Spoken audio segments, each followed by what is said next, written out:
نحمده ونصلي على رسوله الكريم اما بعد فاعوذ بالله من الشیطان الرجیم بسم اللہ الرحمن الرحیم بل هو قرآن مجید فی لوح محفوظ۔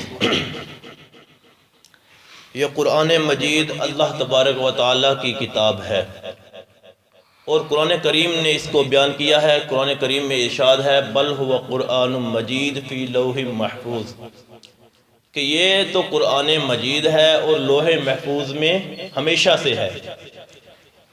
اور یہ اس کا قرآن مجید کا نازل ہونا یہ دو طرح سے ہے۔ ایک مرتبہ آسمان سے یعنی لوح محفوظ سے آسمان دنیا پر بیت العزہ میں، اور بیت العزہ اس کا دوسرا نام ہے بیت المعمور۔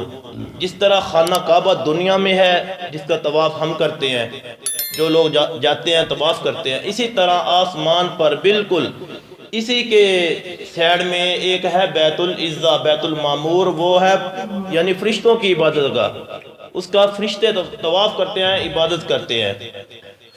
ایک مرتبہ تو وہاں پر نازل ہوا، دوسری مرتبہ قرآن کریم اللہ تبارک و تعالیٰ نے لوح محفوظ سے 23 سال کے عرصے میں آپ صلی اللہ علیہ وسلم کے دل کے اوپر اتارا۔ یہ کبھی ایک آیت، کبھی دو آیتیں، کبھی زیادہ، کبھی تھوڑا، اس طرح 23 سال کے عرصے میں اللہ تبارک و تعالیٰ نے آپ صلی اللہ علیہ وسلم کے دل پر قرآن کریم کو نازل کیا۔ اس کے بعد جب یہ قرآن کریم آقا علیہ السلام پر نازل ہو گیا تو پہلی مرتبہ جب اللہ تبارک و تعالیٰ نے ایک ہی مرتبہ میں نازل کیا تو اس کے بارے میں علماء نے ایک نقطہ بیان کیا ہے کہ اللہ تبارک و تعالیٰ نے آسمان یعنی لوح محفوظ سے آسمان دنیا پر جو ایک ہی مرتبہ میں قرآن کریم کو نازل کیا ہے، تو اس کی وجہ یہ ہے کہ اللہ تبارک و تعالیٰ نے قرآن کریم کی بلندی کو ظاہر کرنا تھا فرشتوں کے سامنے، کہ یہ قرآن کریم یہ اتنا بلند قرآن کریم ہے کہ جو میرے آخری کتاب ہے میری، اور یہ میرے آخری نبی کی آخری امت کی ہدایت کے لیے اتارا جائے گا، آخری نبی کی آخری امت کے ہدایت کے لیے اتارا جائے گا۔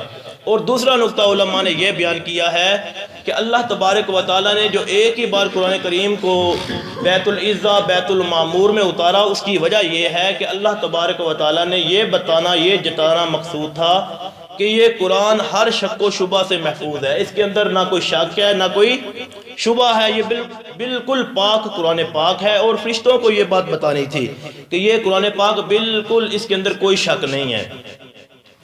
اب قرآن کریم یہ 23 سال کے عرصے میں آقا علیہ السلام پر نازل ہوا۔ کس طرح نازل ہوا؟ تو صحیح بخاری کے اندر حضرت عائشہ رضی اللہ تعالیٰ عنہ، سب کہہ دو رضی اللہ تعالیٰ عنہ، وہ فرماتی ہیں کہ اس کا واقعہ یہ ہے کہ آقا علیہ السلام پر قرآن یعنی وحی کا آغاز جو ہے وہ تو سچے خوابوں سے ہو گیا تھا، کہ وحی کے آنے سے پہلے حضور صلی اللہ علیہ وسلم کو سچے خواب آتے تھے، جو دیکھتے تھے جب وہ صبح کو آتے تو وہی خواب اس طرح یعنی سامنے آتے تھے۔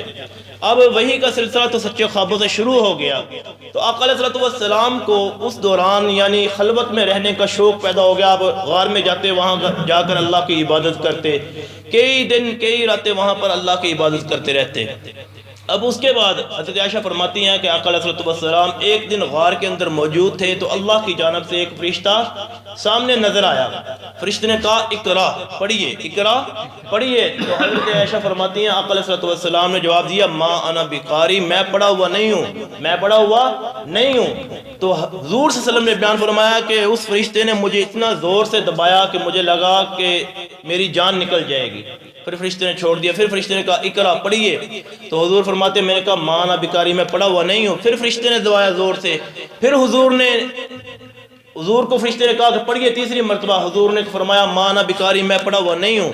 تو آقا علیہ السلام فرماتے ہیں کہ اس دفعہ اس نے اتنی زور سے دبایا کہ مجھے لگا کہ میری پسلیاں ٹوٹ جائیں گی اور میری روح نکل جائے گی، تو چھوڑ دیا۔ اب چوتھی مرتبہ فرشتے نے کہا اقرا، پڑھیے۔ تو آقا علیہ السلام فرماتے ہیں میں ڈر کی وجہ سے پڑھنے لگ گیا، اس خوف کی وجہ سے کہ اب اگر اس نے چوتھی مرتبہ دبایا تو میری جان ویسے ہی نکل جانی ہے۔ تو حضور فرماتے ہیں میں نے پڑھنا شروع کر دیا۔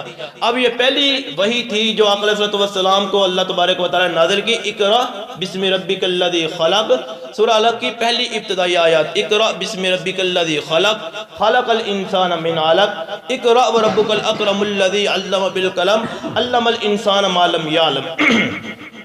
اب آقا علیہ السلام اپنے گھر میں گئے، یہ واقعہ مشہور آپ نے سنا ہوا ہے کہ جا کر کہا کہ مجھے سردی لگ رہی ہے، میرے اوپر چادر اڑاؤ، یہ سارا واقعہ ہے۔ اب اس کے بعد 3 سال تک آقا علیہ الصلوۃ والسلام پر وحی نازل نہیں ہوئی، 3 سال تک وحی بند رہی۔ پھر 3 سال کے بعد یہی فرشتہ حضرت جبرائیل امین آقا علیہ الصلوۃ والسلام کو دوسری مرتبہ آسمان اور زمین کے درمیان میں نظر آئے، آسمان اور زمین کے درمیان میں نظر آئے تو آقا علیہ الصلوۃ والسلام فرماتے ہیں انہوں نے اس وقت مجھ پر دوسری وحی نازل کی، اور وہ سورہ مدثر کی آیات ہے، یعنی سورہ مدثر ہے، وہ اللہ تبارک و تعالیٰ نے دوسری وحی نازل کی، اور اس کے بعد وحی کا سلسلہ جاری ہوگا۔ کل انشاءاللہ مکی اور مدنی جو صورتیں ہیں اور آیات ہیں ان کی جو خصوصیات ہے وہ بیان کروں گا۔ اللہ تعالیٰ عمل کی توفیق۔